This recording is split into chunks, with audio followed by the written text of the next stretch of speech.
Welcome to the Horror Hangout, a podcast where two bearded film fans watch the 50 best horror movies ever and then talk about them. My name is Luke Kondo over Kate, and I'm joined by my regular co-host, Mr. Ben Errington. Mr. Ben Errington. Today we are not talking about one of the best horror movies ever made. We're talking about a right dishonourable one called The Unnamable. The Unnamable. Unnamable. As I like to call it. Yeah, I mean, how are you? How are you, dude? What have you been up to? Yeah, I'm good. What have I been up to? Stuff and things. Have you? You know, all those things and stuff. Haven't. Oh, I've done a few stuffs and a few things. What have you done apart from? A couple of things today. I knocked a couple of things out of the bin. I don't know. I've been playing a lot of Dead by Daylight. Actually, no, I haven't. The past couple of days, I haven't because I spent most of Sunday playing loads of it. I was like, I need to stop playing Dead by Daylight. I did watch your stream on Twitch for like probably longer than I should have, and then but loads of people interacting with you. It was great. Yeah, it's cool. But I had to type on the PlayStation, so it was like taking me ages to write anything. Yeah. So then I just stopped. Yeah. How were they typing so fast? Must have been watching it on the computer or something. I think watching it on the Mac or whatever. Yeah. Oh god, you see, I should have done that.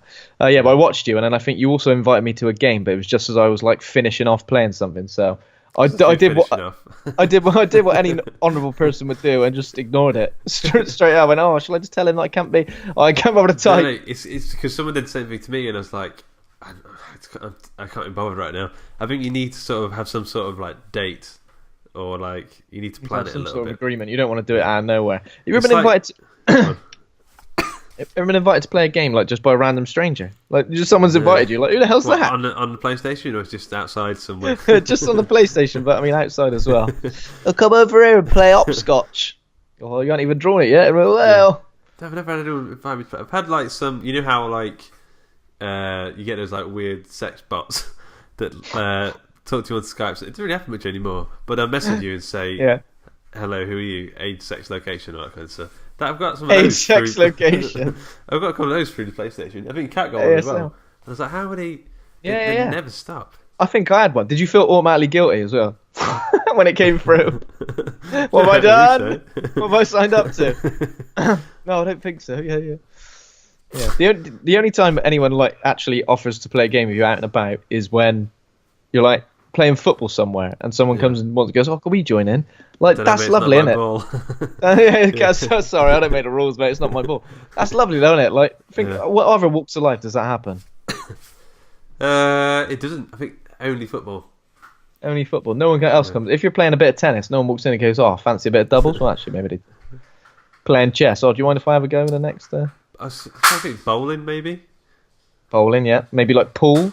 If it's like people might come over and go. Pool. You do because you put your 50p on. You say, "I'll play the winner." Yeah, you do. I mean, it's quite aggressive, that, isn't it? Yeah, I like to. I'll play the winner.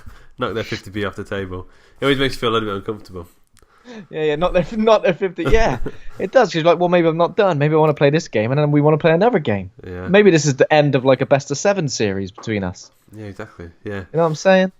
But so what other guys did you do? You played a couple of games of tennis.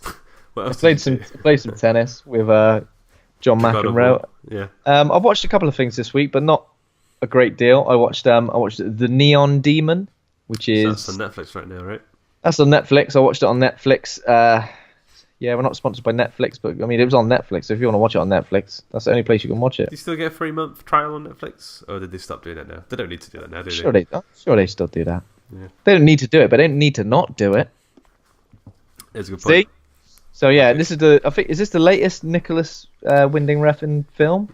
Yeah, he just wrapped on something else. It might have been a TV show, I think. But this is the latest film that's come out. Yeah, this is the latest film. Yeah. So I mean, this is very much at the Only God Forgives scale of Nicholas Winding Refn. I think if you think of like Drive is probably the most straightforward and standard.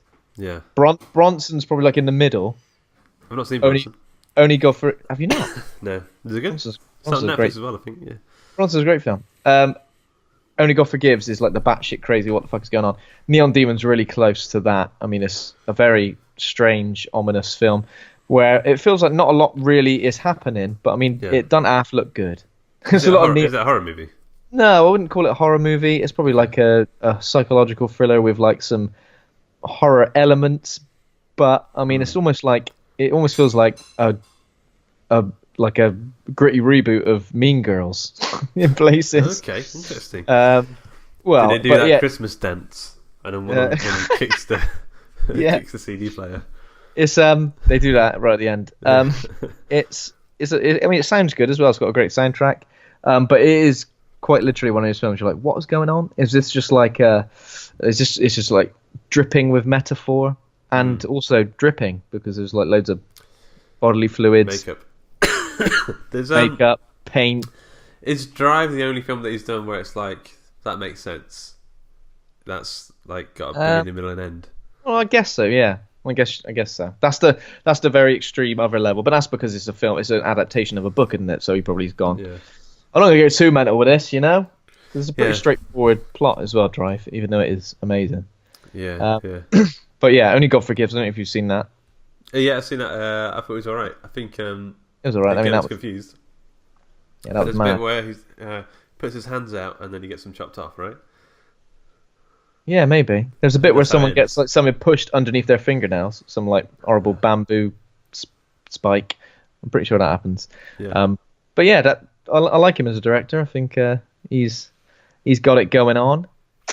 He's a strange one because he doesn't. I think he maybe doesn't work from a screenplay, or because he's got some sort of dyslexia or something, and he works from like flashcards instead. He works from purely visual stuff rather than like written. Oh, wow. So I think something like that. His style reminds me a little bit of Darren Aronofsky.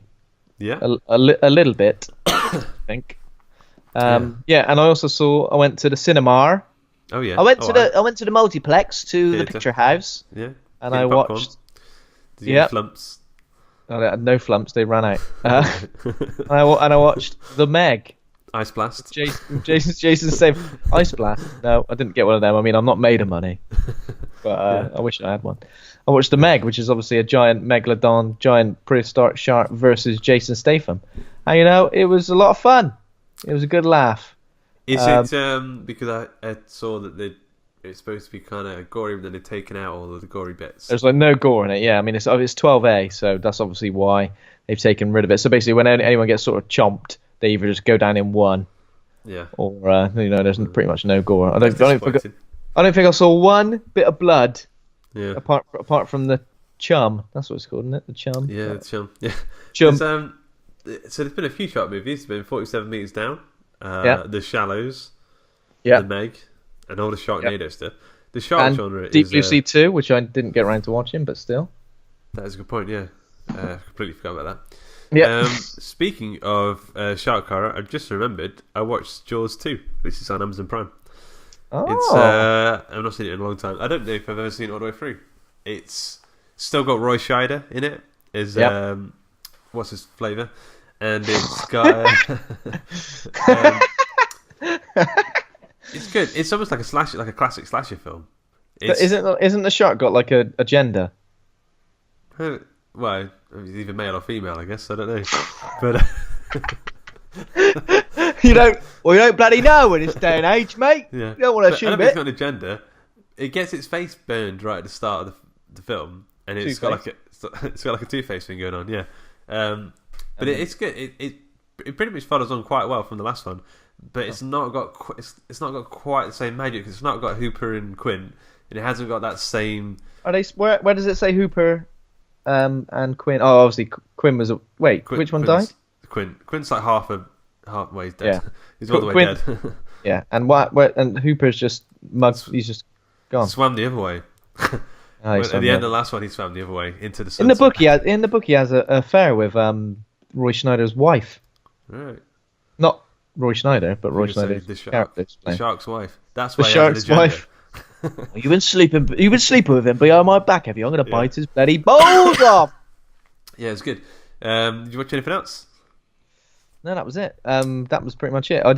There's a couple of cinema releases that I do want to see. I still haven't seen Ant-Man versus the Wasp. No, Ant-Man and the Wasp. Not versus the Wasp. That's out. And I think Black Klansman's out this week, but I don't know if it's out in the UK, so I'll have to. Yeah. I'll have to have a little ganders. Me and Kat watched Pitch Black. Oh yeah. Have you seen? Oh yeah. Pitch Black.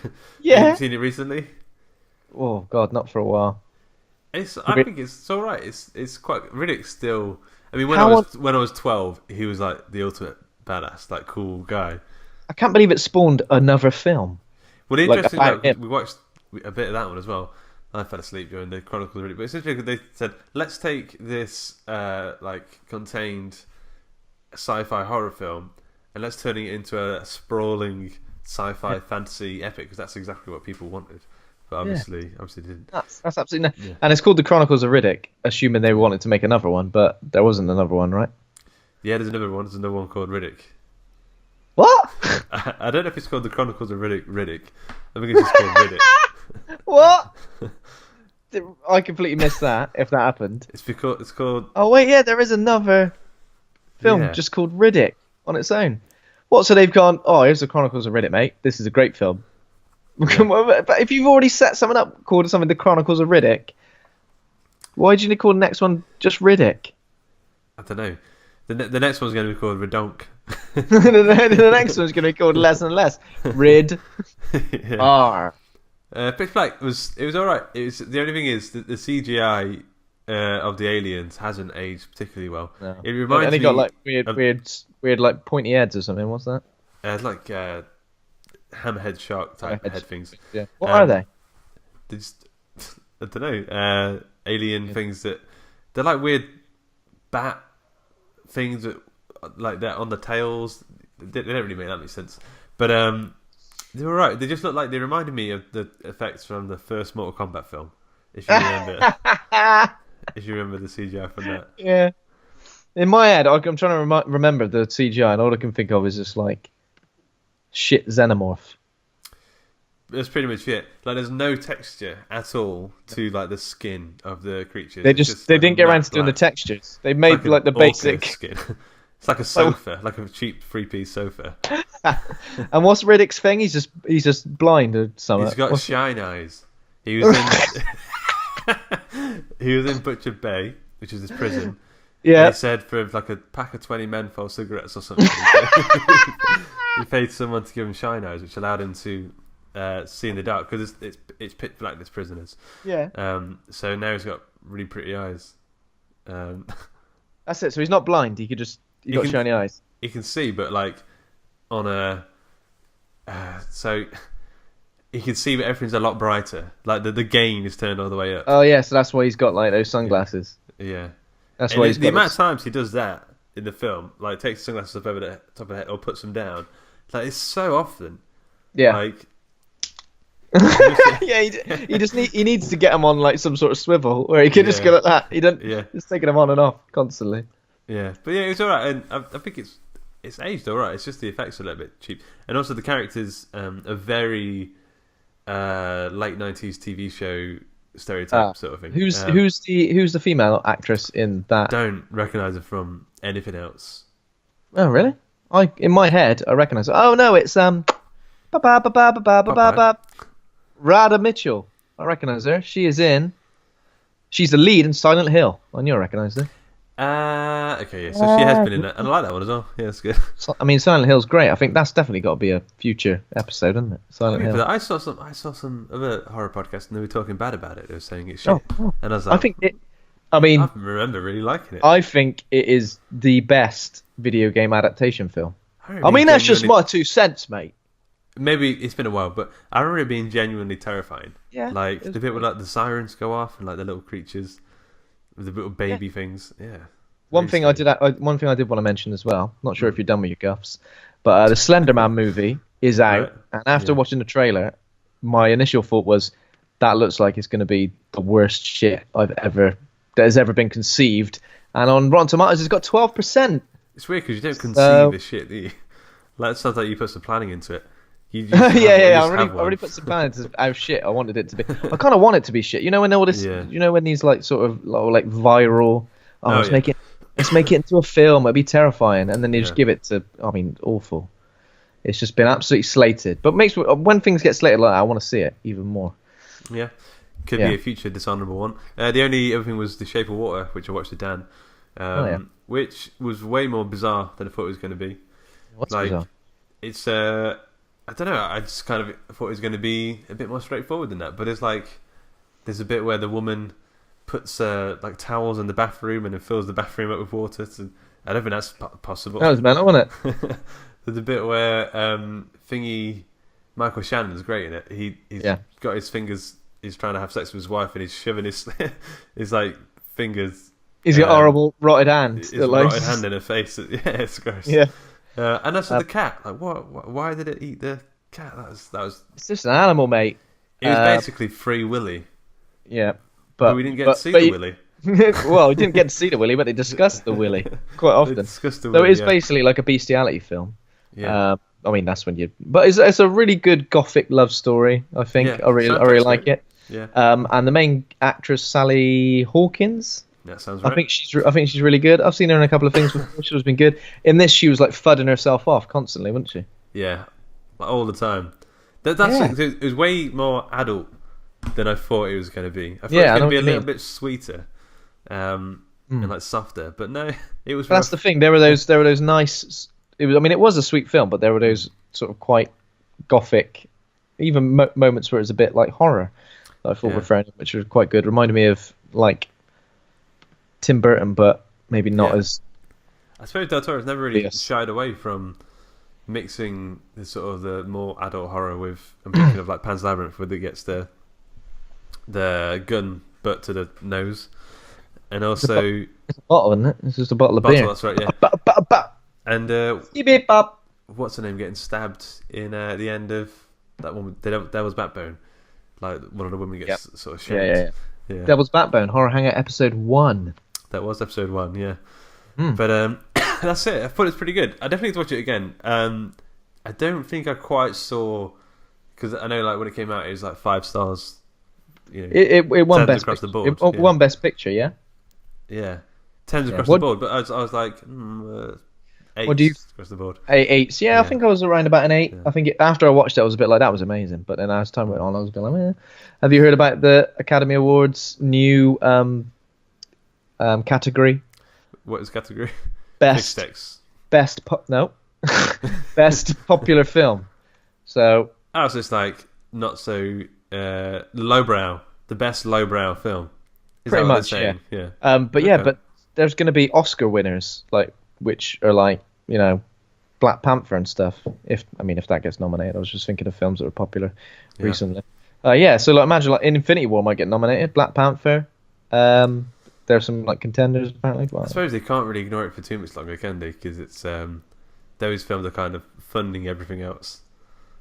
Yeah, I know what you mean, but I mean I know it's a popularity contest anyway with the Academy, and it is a bit like certain things are Oscar bait still. Yeah. But yeah, it'd be interesting to see a new category. Will it not? What? What? Should we crack on with the film? As long as something like Mamma Mia don't get nominated. It will get nominated. It'll win. Or like 50 Shades of Grey, because those when that first film came out, it broke all sorts of records, didn't it? And if that wins an Oscar, I mean, I will put my foot down. Win, don't you? Slender Man. Slender Man's gonna win. Yeah, or The Meg. Yeah, I like it. It's inclusive. Eventually, there'll be awards for everything. The biggest shark film. Yeah. This shark was big, but that shark was bigger. Okay, that was great. Yeah. The best. Yeah. Big enough. Scene. The best haircut. Best haircut. Yeah, I like it. It's inclusive. Best use of I don't know, hair. Okay. Two different categories: best haircut and best use of hair. These categories are crossing over for me. Too much. Too inclusive, you could say. Yeah. So this film was your choice of this honorable mention. This is the film that you were brought up on. It's a H.P. Lovecraft. You were raised on this. Hot Milk and this film. Yeah. And Rusks. And so what is this film? Can you tell us a bit about it? So, The Unnamable is a 1988 American horror film directed by Jean-Paul Ouellette, and it's based on H.P. Lovecraft's short story of the same name, The Unnamable, or The Unnamable, if you're just reading it like it's spelt. Yeah. High school students check out a haunted house where in the 1800s, it says an ugly monster, bit harsh, called The Unnamable, was trapped in a vault. If the monster's called The Unnamable, is that not just undoing its name? This monster literally has a name. It literally has a name, doesn't it? Or something. Yeah. So it's called the Unnamable. But like, Yeah. is the Unnamable nameable? If you could name the Unnamable, what would you name this beast? The Unnamable sounds pretty good. The Unnamable Yeah. sounds pretty good, but Yeah. just by having that's its name. If you're calling it the Unnamable, it now has a name. You've And there lies the undone. true Lovecraftian horror. Exactly. That's where that insanity comes from. I mean, if it was genuinely unnameable, you'd be like hoof. You call it like hoof beast or like Yeah. demon tits. She Or looks like- like the creature in this looks like a radioactive Ugg boot. She's bitten by a radioactive Ugg boot.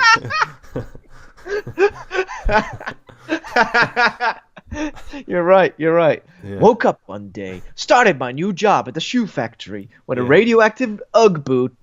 Look at us being a really shit Spider-Man villain. Yeah. Ugg. Have you seen Invader Zim?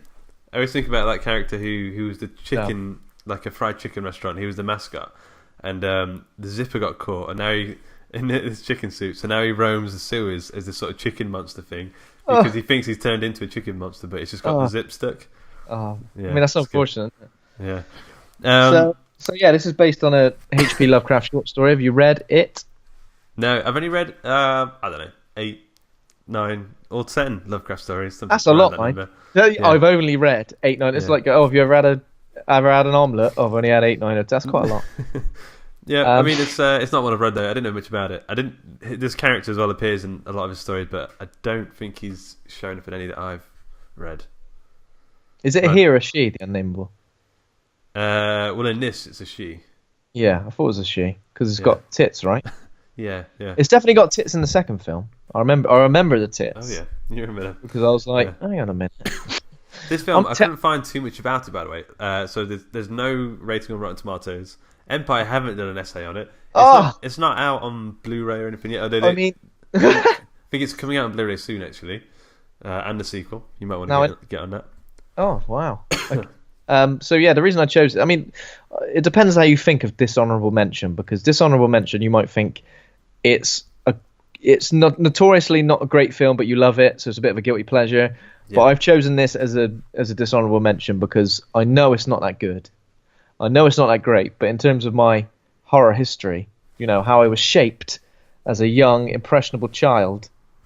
As a young impressionable Ben Errington. As a young impressionable Ben Errington, as I was shaped, this was the first, not just film or anything, this was the first thing that genuinely terrified me and introduced me to reoccurring nightmares, which, I reckon weeks afterwards I had it. And I remember that time quite vividly. What so was it? obviously- Was it the Ugg boot that was scary? I think it was the creature, yeah. So it was the creature, and I think it was the first time I'd seen any sort of gore. This is quite gory. Yeah. Some of the death scenes are really So, cool. I mean, like when you're a kid, imagine you've never seen any gore or murder or death. Like Yeah. the concept of death, you mean, as a kid, you don't know what the fuck's going on. You're not going, oh, I'm going to bloody die. I'm temporary. I'm going to die one day. I'm You don't think temporary. I'm you 5 don't think years old that's- and I'm temporary. I'm temporary. I mean, I'm just on my hurtling on my way to death. I'm slowly dying year on year. You don't think that. So as soon as I was seeing people get killed and blood spewing out and all this stuff, I was like, what the fuck? Well, obviously I'm not like, what the fuck? I was like, oh, What the flip? Now, Yeah. what the flip? Now, I can't remember how old I was, but I think I've discussed my mum and the fact that she was probably a bad influence on me. Is that she used to record films on TV and watch them sometimes on a Sunday afternoon. Okay. And when I was supposed to be playing in my room or doing other stuff, and sometimes I'd wander downstairs and start watching or go and sit with her. She'd be like, "Oh, I'm not supposed to watch this. I'll cover your eyes during the horrible parts or something." And I'd hide behind the sofa, hide behind a cushion. Yeah. I remember watching a lot of this, and yeah, it really, really affected me to the point where I couldn't sleep. As I said, reoccurring nightmares. My mum watched it with me, but then she went out on the evening. I was just with my dad. So one of my most terrifying memories is being proper scared of this film and going downstairs. Dad, I can't sleep. I'm terrified. And he was playing some sort of snooker game on the Sega Mega Drive or something. Yeah. Come down here, son, and sit with me and watch this. So I just remember I've got this really distinct memory of me watching a really old pixelated snooker game playing and just being in pure terror. Yeah. But yeah, I think it was the watching it this monster. time. Watching it this time, did you have to go downstairs to watch some No. pixelated. I mean, snooker. unfortunately not. I would have liked it if somehow it put me back in that state. I regressed back to like 6 or 7-year-old me, however old I was. I'm not sure. Your thumb just slowly went back into your mouth. Oh, mummy! But yeah, I'd seen it. I think I watched it when I was about 20 again because I was like, oh yeah, remember that film? I'm gonna watch it. I think I rented it from like somewhere and watched it, and I was like, yeah, that was pretty awful. And I remembered that, and I went back and watched it again. But I think I saw the second. So there's a sequel, which is called something about The Statement of Randolph Carter, I think. Statement of Randolph Carter, the sequel. And I think that one had a bit of a bigger budget because in it is a couple of... so John Rhys-Davies. You know John Rhys-Davies. Yeah. He's in it. And so is it... David Warner. Who you probably recognise as... I'm just trying to think of loads of stuff he's in. He's in The Omen. Okay. Interesting. As a guy. So yeah, I mean, it had like actual... The second one had an actual cast, where this one's just like a load of... Sorry, guys, but it's a load of bloody nobodies, all right? You're all nobodies. It had a bit of a school play sort of quality to it. Oh, yeah. I thought the guy who plays Randolph Carter, I thought he was well into it. He was getting into like the campiness of it all. So Randolph, he was good. So Randolph Carter, he's like a recurring H.P. Lovecraft character. Yeah. I think he's supposed to possibly be like an alter ego of Lovecraft himself. I think when he writes about him, he writes about, this is what I would do, mate, as H.P. Lovecraft. The guy who played him, Mark Kinsey Stephenson, I described him in my notes here as a glass of milk with hair. Yeah, what guy? Semi-skimmed? Yeah, and Charles Klausmeyer, we may as well get this out of the way, played Howard Damon. Hang on a sec. Charles Klausmeyer played Howard Damon as Charles King. I don't know what that means. But he looks like a sort of a young Steve Jobs, but without the promising future. Oh. That's what I put there, yeah. He might still have an invention in him. Yeah. So I don't know, mate. I mean, obviously this wasn't as riveting as some of the other films we've done. But I mean, this reminded me in some ways of like, I used to watch Are You Afraid of the Dark and that sort of thing growing up. And that used to terrify me. And I do wonder, like, if I watched them now, I bet they wouldn't hold up as much as... I don't know, I would hope they would. But go on. I think I mentioned this film in the Horror Memories That Will Stick With Us Forever episode we did, which I'm not sure what number was. Yeah. I think I mentioned this because it was like the first thing that scared me, really. But yeah, it feels a bit like a Goosebumps episode as well. Like, yeah, it does. Yeah, it feels like a Goosebumps episode. And when you think about the MIDI keyboard orchestral thing, it's just the guys like tickling the keys every now and again. Like it sounds like the X-Files. I mean, the X-Files was a big fan of that. So soundtrack. There's like no camera movement. And this is the only camera movement is at the end where they were like doing the pretend earthquake movement. Yeah. There's no close-ups. There were some like first-person shots. There were a couple of people dead POV. Yeah. There was a couple of things that I think in terms of the creature design, I think it's really good. I think even holds up. I think there was a couple of times I was a bit like, ooh, gruesome. So in the short story, The Unnamable by H.P. Lovecraft, I read on here it says this is how he describes the creature. It was everywhere, a gelatin, a slime, a vapor. Yet it had shapes, 1,000 shapes of horror beyond all memory. There were eyes and a blemish. It was the pit, the maelstrom, the ultimate abomination. Carter, it was the Unnamable. And in this one, it's like, her name's Elijah. Yeah. It's, she's got a bloody... I mean, she's definitely got a shape. She's not a gelatin, a slime, a vapor. Yeah. She's an Ugg boot come to life with horns and tits. And I swear, I can't remember. Does she have like kind of wings on her back? Like some wings, sort of like protruding... I mean, she's basically looked like a demon. Sharp banglets. Do a Lovecraftian monster, like especially on like a low budget, because it's supposed to be indescribable. I think at the start of the film they're even talking about the nature of indescribable things and how you can't describe them. But then it's like you have to like do like a Halloween costume sort of thing to make it work. So it doesn't really. I don't know, it doesn't really make much sense. But yeah, I mean, if they went to the wardrobe department and said, look, this monster is everywhere. It's a gelatin, a slime, and vapor. It's got 1,000 shapes of horror beyond all memory, and there were eyes and a blemish, and it was the pit, the maelstrom, the ultimate abomination. Boobs. Got it. Boobs. That's the ultimate abomination. I'm going to put tits right on it. Yeah. I'm going to put big tits on it. And Ugg boot legs. Yeah. Yeah, man, it was alright. I mean, I think Kat walked in at one point and she was like, I don't think so. And she just sort of walked out. But, yeah. It's definitely one of those. And it's one of those. Say dishonorable mention. She walked in and as if she caught me doing something dishonorable, and then backed out of the room. And did you panic as well? Even though your trousers were clasped, but you still grabbed them. Like, whoa. Yeah. My bad. Okay, well, yeah. Let's jump into the story a little bit. So like I said, we mentioned two characters. The two main characters are Randolph Carter and Charles King. They're basically like a budget Holmes and Watson. Yeah. It's two guys who are lurking around university campuses, just solving, trying to get their end away. Trying to get their bloody end away. Yeah. So it actually starts back in the 18th century in the Winthrop house. There's a screaming noise that's quite persistent. It's like it's about 10 minutes. This screaming is just going on, and it's just a guy. I think that's the thing with this film. It's like a scene that probably could have been just 30 seconds seems to be dragged out for like 10 minutes long. It's a guy walking around his house and it's like, stop screaming, and then he goes to the other side of his house. Stop it! Shush! Come on! I'm trying to watch. I'm trying to read. And then he goes upstairs and there's the screaming is coming from a door with like a grill in it or something. It's keeping. It's his daughter, right? Is that how they're describing it? So I think his daughter has given birth to some sort of beastie, right? And I think they're keeping it, locked up till lunch, just to make sure. I mean, it's probably going around doing it, causing a load of mischief because there's a UGG boot come to life. Yeah. So they're like, just keep it in there, and he goes in to sort of like try and calm her down, doesn't he? It does not end well for him. So she yanks his heart out of him.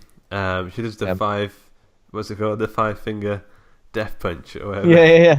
the exploding heart technique, that's whatever it is, but she just rips it out. Yeah. She gets bored and rips it out anyway. And then he screams. So then they're both screaming, and there's like 10 minutes. Like, Jesus Christ! Imagine living next door to this lot. Jesus, my God! And then it cuts to, I don't want to say modern day, but a modern-ish day. And then what's happening is it's Randolph Carter telling the story of this happening. Yeah. They're sat outside the house. And then I think one of them looks over at the window and sees her reflection in the window. So is that true? Because there's a bit where he says if you stare in a window for so long, it will retain your image. Is that true?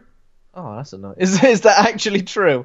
Well, I don't know, because I've stared outside a lot of windows. What happens to my actual image? Do I get to keep it, or does it just recreate in the window? You lose it. You turn into a blob. You lose it forever. This Randolph Carter, how old is he? Would you say? He's going to university. University buddies. 19, going on 40. He looks he's around that sort of age. He looks 43. He does not. He looks like one of the teachers. Yeah. He's dressed in corduroy. Yeah. And he just looks like he sleeps in a bed of hand cream. That's how he keeps his skin so milky fresh. God, you're obsessed with his milky fresh skin. Supple. Yeah. And he's telling his mates about this. Like, look, lads, there were a thing that happened here a long time ago. And they're like, they're having this weird discussion about the nature of Lovecraftian horror, which I thought was quite interesting. They're talking about if you see something, you should be able to name it. You can't. It's impossible not to measure something. And the guy's like, what are they measuring? Some sort of image of something. And one of the guys, I think his name's Joel, is like, look, I'll stay in this creepy house all night, and then you'll see tomorrow morning that there's nothing. And they just leave him to do it. That's the behaviour of a madman. That would not happen in this day and age. People would go, oh no, I want to go home because I've got things on TV, or I've got things I've got catch up. Got Netflix. Yeah. I've got Netflix. Stay in the house. What will I even watch? Nothing. Yeah. So by the way, they go to Miskatonic University, which I quite like that they're keeping the very Lovecraftian parts to it. Miskatonic does sound like a digestive sort of soda or something. Yeah. But it's keeping delicious. The Lovecraftian thing. Yeah. So then Holmes and Watson, our two characters, they go to the library, I believe. They're chilling in the library, and I think they leave Joel in the house, don't they? And then later on they find out, we haven't seen him since. He ain't come out. What are we going to do? And they're like, well, we ain't going to go there and see if he's alright, because he's probably playing a trick on us. Yeah. It's all just like a... By this point, have we seen him get moided? I think we've seen him get moided. I think we've still got moided. How is this thing... Like, I would like to have a bit more of a backstory. I know we got like the backstory of the Unnamable. How's it still in that house? How's it survived? How's it been there for all these years? Even though it's like a demon that's born of a woman, why is it like... Why does it never age? Why is it not dead? And also, there's like a bowl of blood that it seems to be like...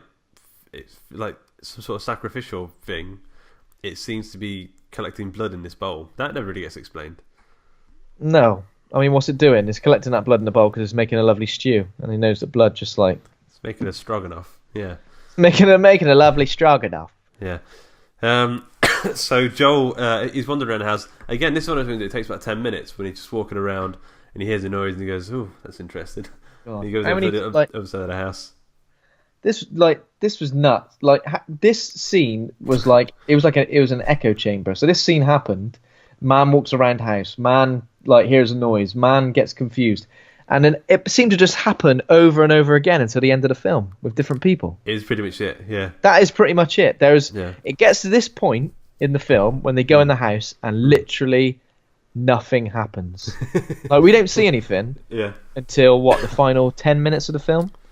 So yeah. Like you could have done a lot more. You could have shown the creature a lot more. There could have been a hell of a lot more. But yeah. Do we see Joel get his head ripped off? Something bad happens to him. I can't remember. We see the blood. I can't remember. So she pushes him on the floor. Yeah. And then he's like, we just see his head and upwards, and then we hear the sort of scratching noise, and the blood starts peppering his face. Oh yeah. I remember being like surprised. Just eating her nipples. Yeah, go on. She popped them nipples right off, and a bit of pepperoni. But I remember being kind of shocked because most of it seems kind of like innocent in a way, innocent teen horror, like the way it's acted, the way it's performed and stuff. And then there's like when the gore comes in, it's like, oh god, that's actually quite gory. Like it's quite surprisingly horrific. Yeah. So then, after this, like a group of students decide to go there. So listen to this description. Tell me what this sounds like. Not a porno.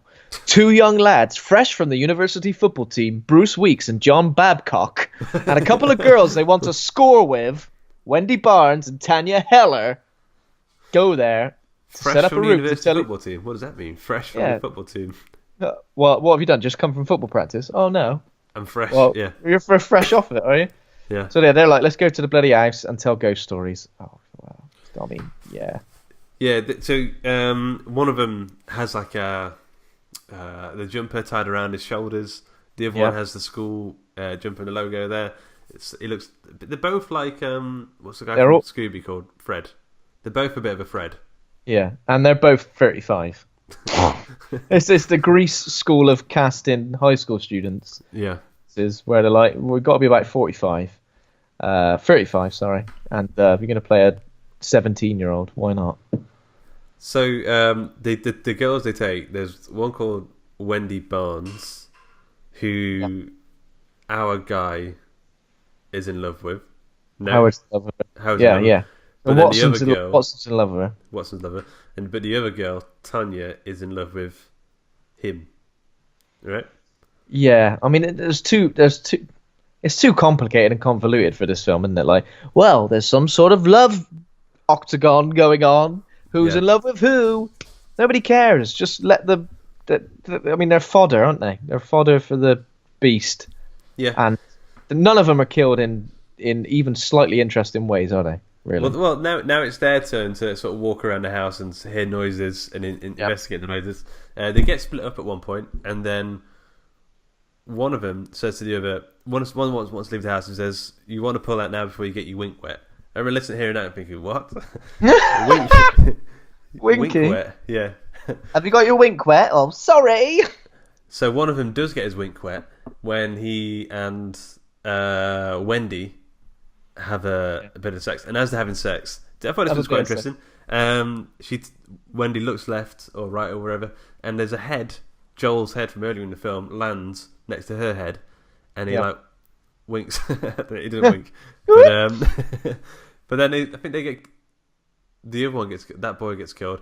It's a bit confusing. Is that when he gets his head smashed on the floor? Is that him? Yeah. Again, that was quite brutal. surprisingly brutal because it takes time. Like it's really just over and over. Takes the time to smash the bonds on the floor. Yeah. Yeah.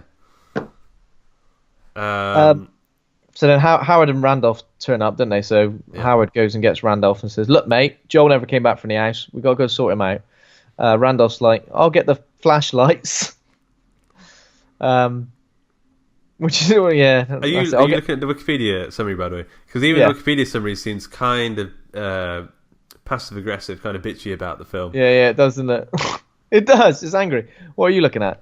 Well, it says, meanwhile, Howard chases after Randolph, telling that Joel never came back from the house, prompting Randolph to swing into action, saying, "I'll get the flashlights," with some degree of authority and urgency, despite not being too bothered about the missing student. Yeah, he's really bothered by him, like he's related to Joel or something. You let my Jolie die.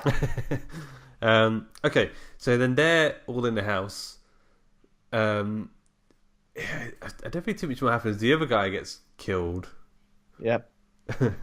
This is difficult to explain because it seemed to take so long to happen. By the time it did happen, I was kind of zoned out of when it was actually happening. I mean, in terms of like a horror movie where this is like kids getting killed by a creature, it was very lackluster and a bit lame how it went about it. There was a lot of like walking into some area, looking, hearing a scream somewhere else, walking towards that scream, someone jumping out. "Hey, I got you guys. Hey, I got you, jerk." There was a lot of that. And it was just all a bit much, wasn't it?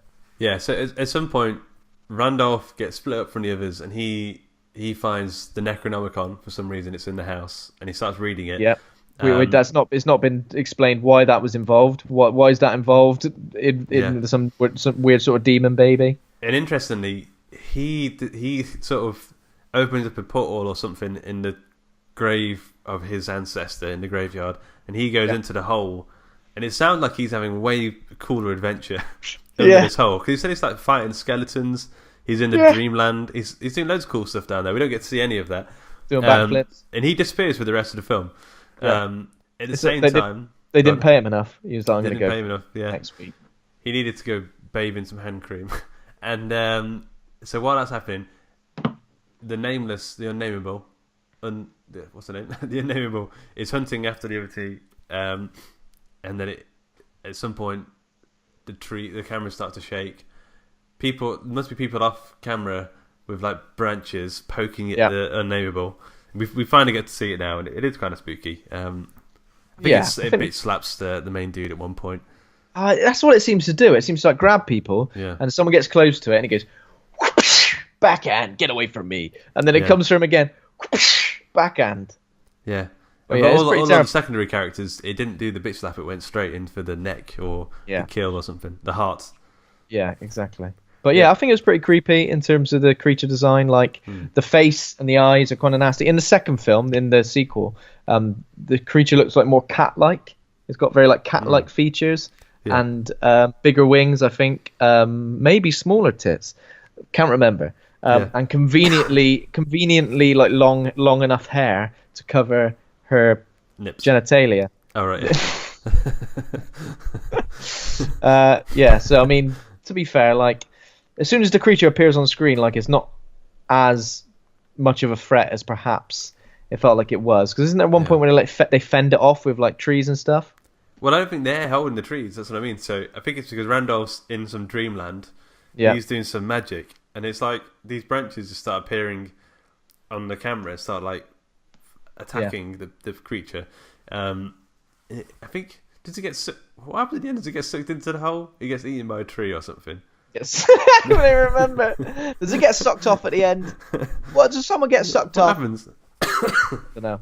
So basically the tree, like with the aid of Randolph in the book, it says snatches Alida. That's Alida. Alida. That's right. From the house in the climax of the film. So Howard and Tanya survive. But then Howard comes up from the catacombs, doesn't he? Well, he comes out now of the dreamland, and as they're helping him out of the grave, there's like one skeleton hand, like one persistent skeleton. Like, it's like squeezing his buttock as if he's trying to get out. It's a really lame-looking plastic hand. Oh, I like you. And then it ends. He said he's been in there. Like he said, it was hell down there, Howard. I've been fighting like skeletons and all sorts. I've been down there for 18 years. What's only been 18 years? You should have seen what happened down there. It was really exciting. And he's like, yeah, we just been in that house running around. Yeah, we just been in that house for an hour. Yeah, clearly didn't have the budget to show what's going on down there. And then it ends really weird. Like everyone walks off like with their arms around each other. Hey guys, wasn't that a great adventure? And the music's like just upbeat. It's just weird. I remember I had like an upbeat music at the end. Yeah. So that's it. I mean, I don't think this is the most in-depth critical analysis we've ever done on the film.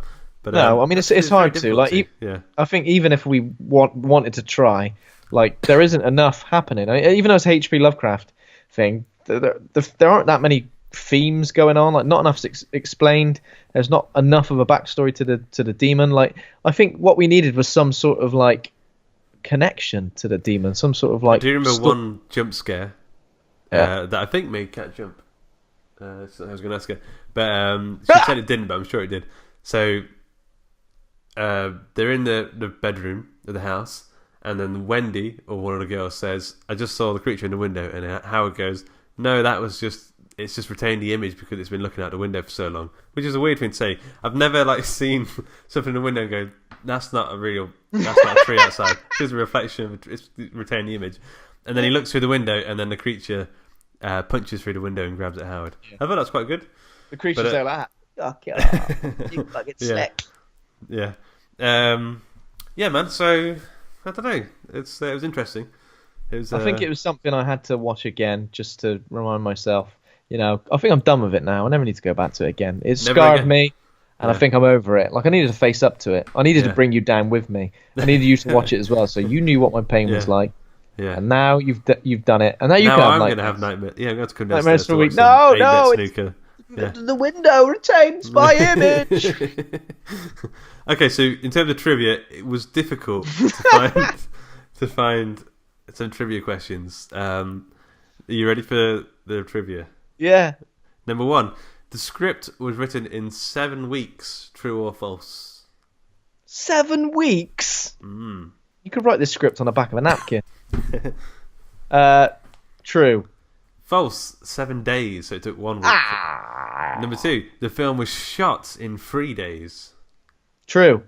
False. It was shot in 3 weeks. This film is haunting me. This film is just not letting me get off. Like I said, there wasn't too much trivia sort of questions to. There wasn't enough meat on the bones, should we say? Number 3, in the user reviews on RottenTomato.com, one user, Jen, said, "Piss off, it's funny." Can you guess how many stars she gave it? Wow, what? 5? Yeah. Piss off, it's funny. 5 stars. 4 stars.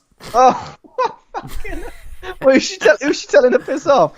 I don't know. She's angry. So aggressive. I think there's a lot of there's a lot of negative reviews, and she was like, "Piss off, it's funny." She went up there and went, "Hang on a minute. People have left negative reviews on the Unnamable. Piss off. Yeah. It's funny." Okay. Like, yeah, but it's not supposed to be funny. Yeah, I know. So that should go against it, surely. Number 4, the director Jean-Paul Ouellette followed up the movie with the action comedy Chinatown Connection, starring the one and only Bruce Lee. True or false? That's too specific. True. It did star a Don't Bruce you Lee, dare. but it's Lee spelled L-Y. Although he did look a lot like Bruce Lee. Are you joking? No, yeah, Is this Bruce real? Lee. Yeah, Bruce Lee. Is this real? Yeah, it's called Chinatown Connection, God. and it stars Bruce Lee. Lee, but Lee spelled Who is L-Y. Bruce Lee? Is he like Nobody knows. Yeah. Is he just a cheap version of? Well, I Who is he? think after Bruce Lee died, like the real Bruce Lee, there's like a whole industry of not Bruce Lee films starring people called Bruce Lee, or they all like spell L-I, or like all different types of things, just because they knew people wanted to watch more Bruce Lee films, and there wasn't anymore. That's mental. Yeah. That's actually mental. You don't look at it and go, "Oh, I'll just squint. I'll just pretend it's Bruce Lee." Yeah. Hang on a minute. This isn't the Bruce Lee I know. Hang on a minute. He's not like water at all. Okay. So I couldn't I couldn't even find another trivia question. I really tried. Really tried. I guess the last question would be, what grade did I give it? Well, the last question is the unnamable nameable. Yeah. I know we've covered that already, but is it? Well, they've named they not only They've they named call it the the unname- Unnamable, but they've named it a leader. So it's literally got. Well, a name. that's its human name. What would you call the actual monster if you're going to call it? Ugboot. Ugh. Yeah. Goof Beast. I like Demon Tits. Demon Tits is the band name, I'm sure. It's got to be. Yeah. Who knows? Leather. It's got like turtle tits. We'll go with Turtle Tits. that. Yeah. Leather Very turtle nice. tits. Very nice. Pamela Sandwich. Let's go with that. Ugh, I'm just looking at like some actual images of this unnamable. And wait, there's a bit in this film where like someone rips a flap of skin off her face. I don't remember that. It was when it was like fighting people at the end. Oh, it's scary. I'm looking at it. It is a scary. Like if you're listening to this, you've never seen this film. Just hunt down at least a picture of the unnamable, because it is scary. It is. I've just googled. Are you laughing? I've just googled Pam Sandwich, and it's not showing up at all. Let's have a look. Yeah. I'm googling it now. The unnamable. She constantly looks like in the images that I'm looking at, like you've walked in and you've caught her at a bad time. Like, oh, sorry. Yeah. Well, yeah. Ah! Yeah. What are you doing? I thought it was empty. Sorry. It's my personal time. It's my lady time. Sorry, got me carried away there. She's got horrible gnashes as well, doesn't she? When you think about it, horrible teeth. She reminds me a little bit of the bad guy from the Wishmaster. Hey, that'd be a good one to do, Wishmaster. Yeah, imagine a good film with this monster. Could have been so different. Yeah. Okay, are we grading it? Yeah. So, what are you going to go for? I can't go very high, mate. I'm sorry. What's the lowest grade? Oh, well, I'll tell you mine first. I was going to give a D minus. But any less than that, it would just. I think there must be. This film, it worked to some degree, the gore and stuff. So. Do you know what? I'll hook a man up with a D minus as well. That's fine. What would you give that out of 5 though? What is it out of 5? How many stars? I have to go for 1.75 out of 5. Okay, because I think I gave it 2 stars on my star rating system, but could be less. So that was an interesting treat. Next week we're doing another dishonorable mention. I didn't know what we were going to do, but then I'm just thinking now, Sleepwalkers, the Stephen King McGarris film, might be quite good because it's got like the dishonorable element would be the mother-son sort of sexual relationship. That could be the dishonorable part of it. Well, it's the only film I think Stephen King wrote the script for. It wasn't an adaptation. He actually wrote the script for his friend McGarris to direct. So that could be interesting. Maybe we'll see. We'll see what you think. We'll see what happens, mate. Sounds fun. Right. Well, that was a quickie. How long is that for? I don't know, minutes? but 53 minutes. I feel like it's a quickie in comparison to what we've been doing lately. So we dragged it out. We dragged it out. Well, the film did as well. To be true, to be fair. So okay, the film really did. Yeah. This show is brought to you by Hawk and Cleaver. Head over to hawkandcleaver.com. Become a patron over at patreon.com/Hawk and Cleaver. Thanks to Kovac Cameron for our theme music. Thanks to Acast for hosting the show. Thanks to the listeners. If you enjoyed the show, give us a 5-star rating review on iTunes, and remember to hit subscribe. Thanks to my co-host Ben for being a right horror honourable dude. Thank you very much, Luke Condor. All right. It's been a pleasure.